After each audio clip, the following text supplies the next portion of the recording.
What's up et catch addicté, bienvenue dans cette nouvelle vidéo, c'est Jimbo et je serai votre commentateur aujourd'hui. Et franchement, d'un côté, ça fait un peu du bien de rentrer de vacances, malheureusement des vacances écourtées. Je remercie Monsieur le Président pour son confinement, mais ça fait plaisir aussi de revoir le retour des Funko Pop en arrière-plan. Ah, mais attends, on en a rien à cirer, on était prévenus quand t'étais en vacances. Oh, bande de saloperies quoi. Et en plus, je reviens pas tout seul. J'ai élargi un peu plus ma collection de Funko Pop. Parce qu'en effet, en région parisienne, à la différence de chez moi, c'est qu'il y a beaucoup plus de magasins et il y a beaucoup plus d'opportunités de faire des petites trouvailles. Et justement, j'en ai fait une. J'ai réussi à me procurer une nouvelle Funko Pop dans ma collection WWE. Et attention, parce que c'est une pop spéciale. Regardez, il s'agit de The Rock en édition SmackDown. Donc, c'était pour fêter il y a 20e année du show Blue. Et franchement, je la trouve assez correcte. Et ça amène ma collection de Funko Pop WWE à 32. Et il faudrait peut-être que je vous la fasse cette vidéo Funko Pop parce qu'au rythme où c'est parti, je vais arriver à 40, 50 Funko Pop WWE et la vidéo sera toujours pas là. Donc il faudra peut-être que je me manie au cul en fait. Mais pour bien lancer le thème, c'est une Funko Pop de SmackDown. Donc on se retrouve pour un nouvel épisode du SmackDown Review. Vous êtes prêts? Est-ce que tu es prêt? Ouais. Le show commence. Donc déjà, on commence ce show avec notre champion universel Roman Reigns qui vient donc sur le ring. Mais à noter que Jey Uso est déjà présent. Alors là, zéro respect pour Jey Uso, on n'a même pas eu droit à son entrée. Et les commentateurs nous présentent un résumé de Hell in a Cell. Donc pour ceux qui n'ont pas vu Hell in a Cell, je vous mets un lien juste ici où j'ai fait la review de ce dernier pay-per-view. Et donc là, il nous rappelle les faits qu'au final, c'était un Hell in a Cell I Quit match. Et que voilà, Roman Reigns a finalement réussi à faire dire à son cousin I Quit en s'en prenant à son autre cousin Jimmy Uso. Et donc là, Roman Reigns s'apprête à parer et donc Jey Uso lui prend le micro et se dit totalement déboussolé quoi. Il lui dit: t'as vu ce que tu as fait? T'es prêt à tout pour conserver son titre? Parce qu'il lui a dit: tu m'as peut-être fait dire I quit, mais tu m'as pas battu. Car en fait, il explique Jey Uso que quand ils étaient enfants, Roman Reigns c'était pareil, il n'avait aucun respect. Il faisait tout pour être au-dessus de tout le monde. Et que là, Roman Reigns, il a fait pareil à Hell in a Cell. Il s'en est pris à la seule personne qui pouvait pousser Jey Uso à abandonner. Il s'agit de son frère Jimmy Uso. Et donc là, Jey Uso commence à dire: ouais, Roman, tu te rends compte de ce que tu as fait? Et là, Roman donc reprend le micro et dit: voilà, il s'en rend compte de ce qu'il a fait. Mais voilà, c'était un match nécessaire pour arriver là où il en est.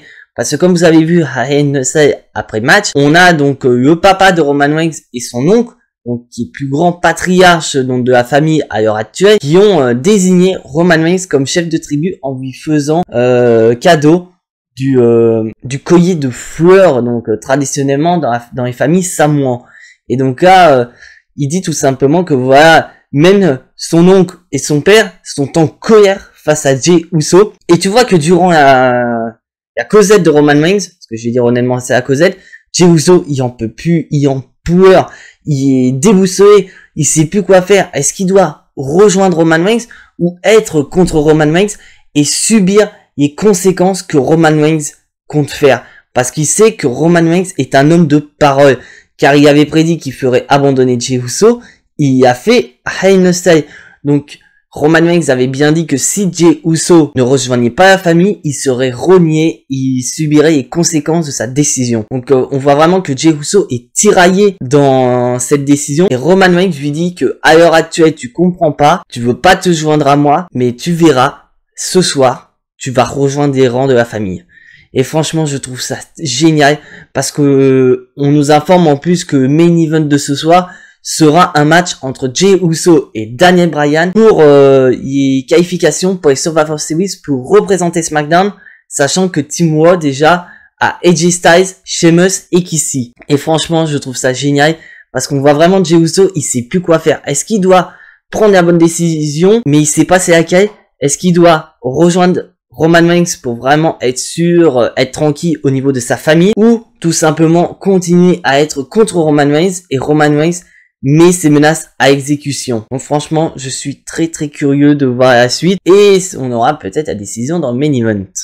Et en parlant des Survivor Series, nous passons au premier match de la soirée, l'un des matchs de qualification pour représenter Team SmackDown, Kevin Owens face à Dolph Ziggler. Et bien sûr, Dolph Ziggler ne vient jamais tout seul. En effet, il vient avec le copain, le bébert Robert Wood, mais on voit que, bon, avec on s'en doute, Robert Wood allait forcément intervenir dans le match, mais au final, il est intervenu car au final, Dolph Ziggler simulait une sorte de blessure, donc l'arbitre a checké Dolph Ziggler, et donc au final, Robert Wood en a profité pour attaquer Kevin Owens à l'extérieur. Mais au final, l'arbitre a vu l'intervention et a donc tout simplement viré Robert Wood de ce match. Donc on se retrouve vraiment avec un Kevin Owens Dolph Ziggler en face à face sans intervention.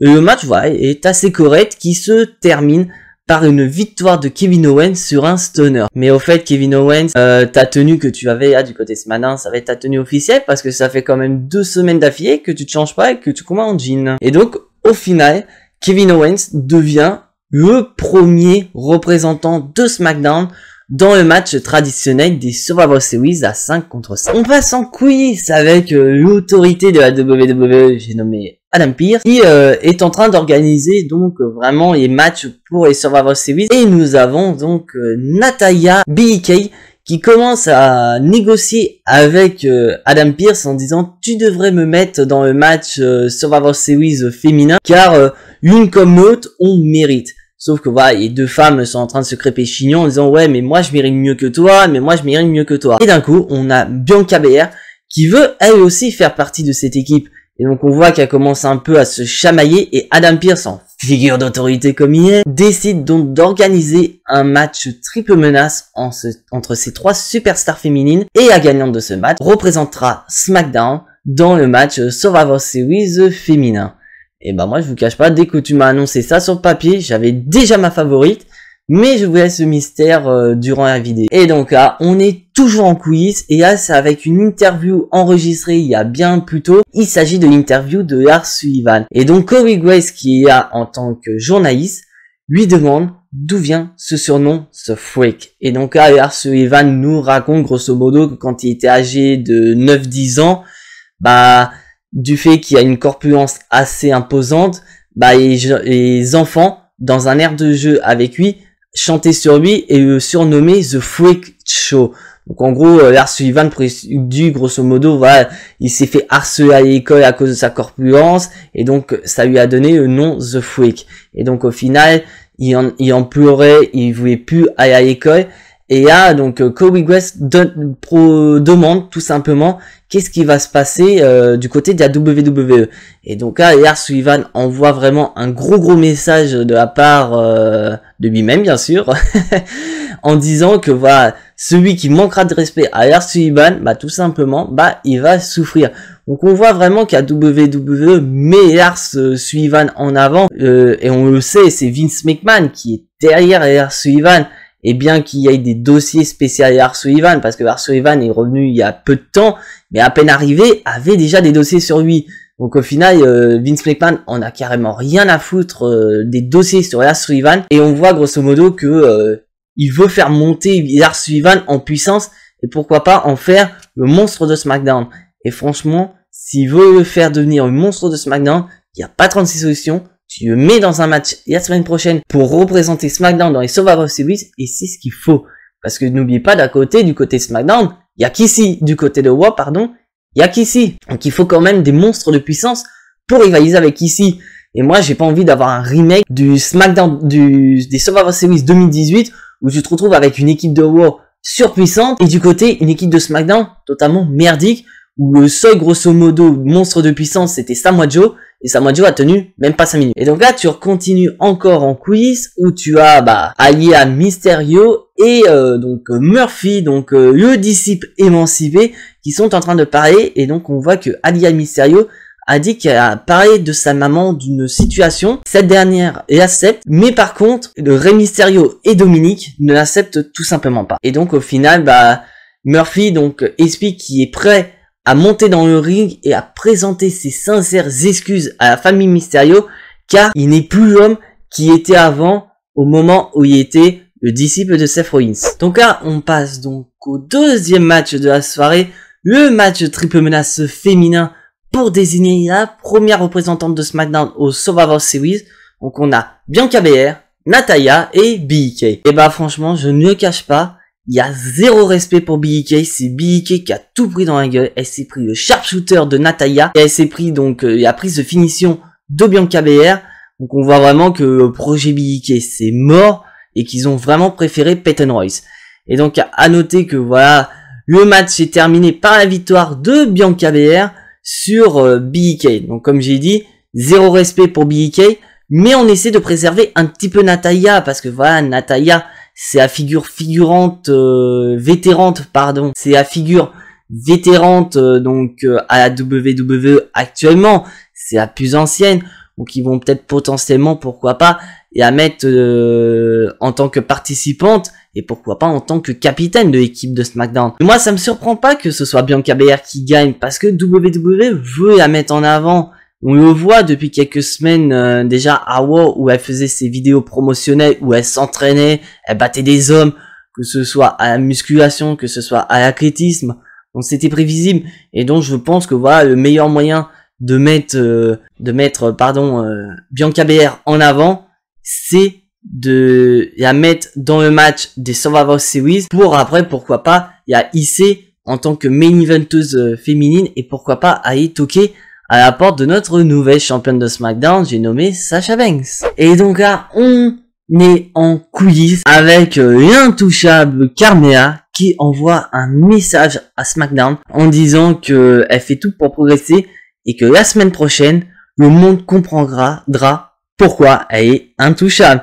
Donc grosso modo, si on doit vraiment analyser ce message, on peut supposer que Carmella sera présente la semaine prochaine. Et pourquoi pas Carmella aura un match pour se qualifier au Survivor Series. Ça peut être une idée. On passe maintenant aux excuses. Nous avons Murphy et Aalyah Mysterio qui sont présents dans le ring. Et on a donc Murphy qui est en train de parler, qui envoie un message à Rey Mysterio et Dominic en disant que voilà, il a fait des choses horribles par le passé, mais c'est du passé, il n'est plus le même homme.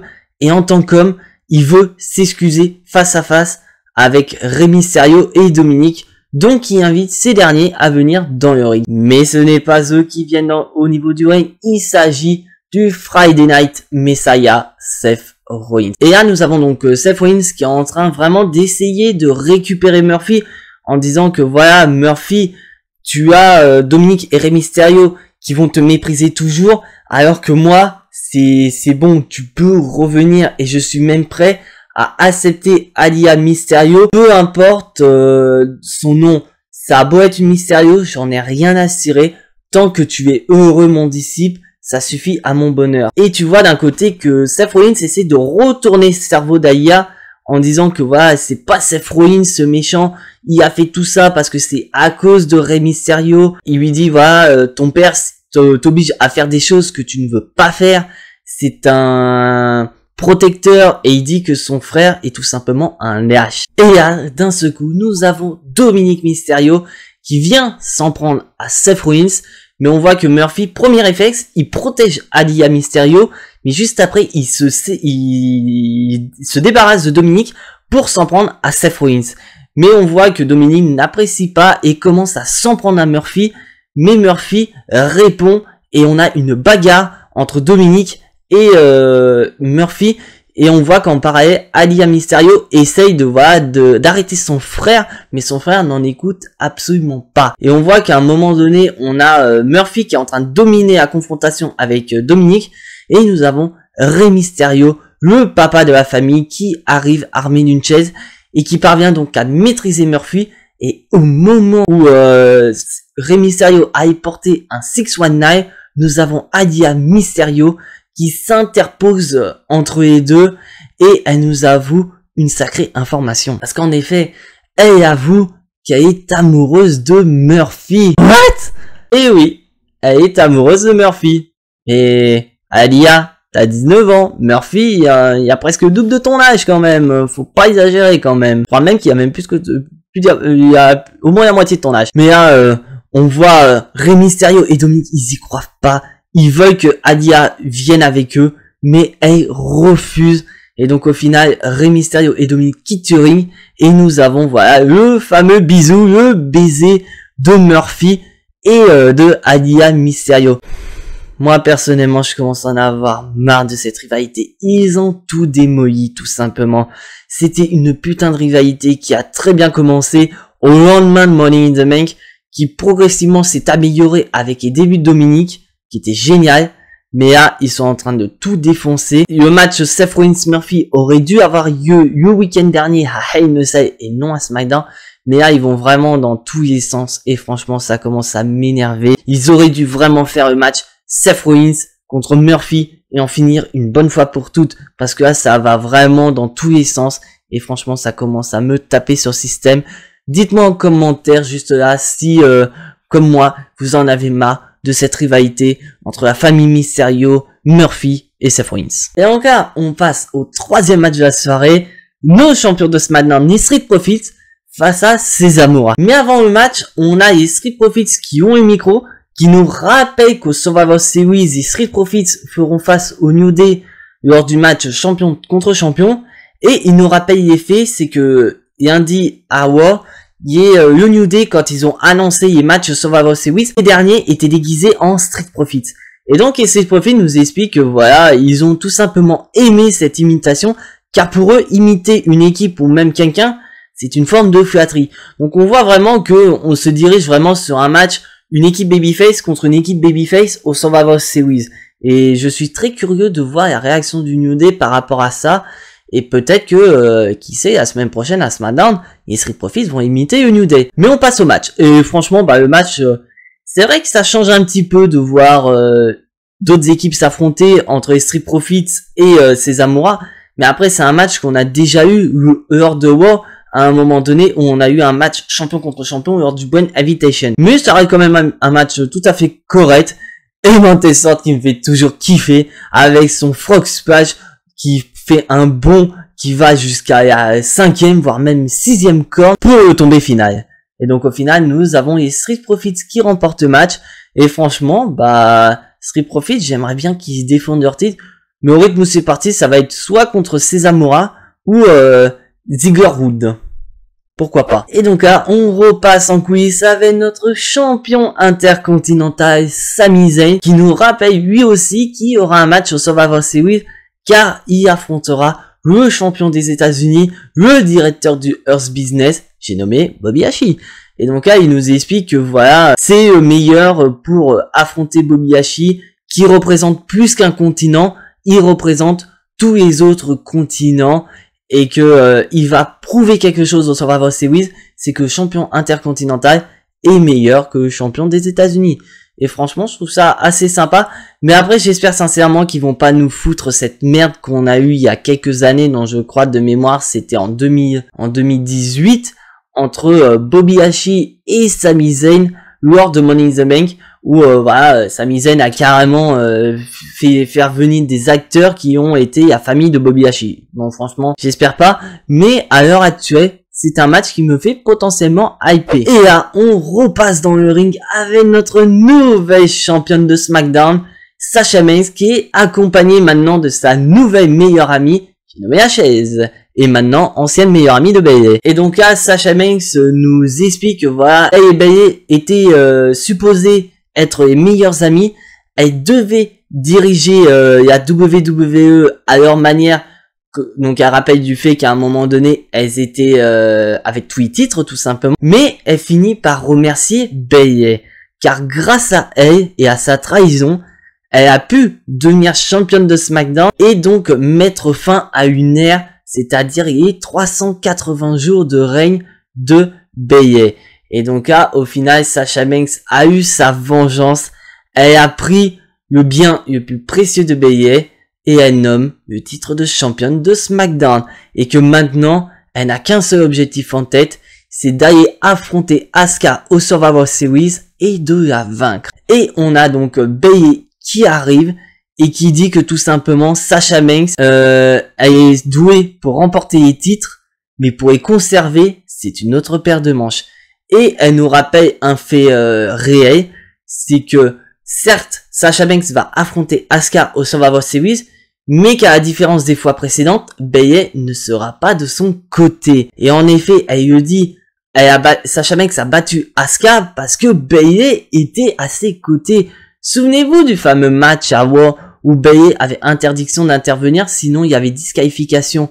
Bayley avait été intelligente. Elle a attaqué la partenaire de Asuka à l'époque, Kairi Sane, pour permettre à Sasha Banks de remporter le titre de War. Et là c'est moi qui vous explique comme ça, mais d'un côté, elle n'a pas tort. Et donc, au final, elle dit que elle veut son match revanche la semaine prochaine à SmackDown et qu'elle va rendre service à Sasha Banks et mettre fin à son règne le plus court de sa carrière, c'est-à-dire un règne de 13 jours. Et donc, au final, Sasha Banks lui répond tout simplement qu'une femme de l'APH ne pourra pas la battre. Donc moi, franchement, je suis assez curieux de voir ce match qui est officiel. On aura ce match la semaine prochaine.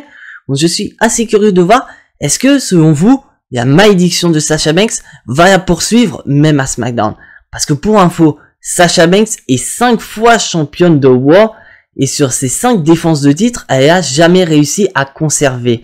Mais qui vous dit que du côté de SmackDown, il n'y aura pas cette fameuse malédiction et que la semaine prochaine, Sasha Banks parvient à battre Bayley et à conserver pour la première fois de sa carrière une ceinture dès sa première défense de titre. Et on passe au main event de la soirée, le match de qualification entre Daniel Bryan et Jey Uso. Et à noter que durant le match, nous avons Roman Reigns, le champion universel, qui est venu et qui a tout simplement observé le match.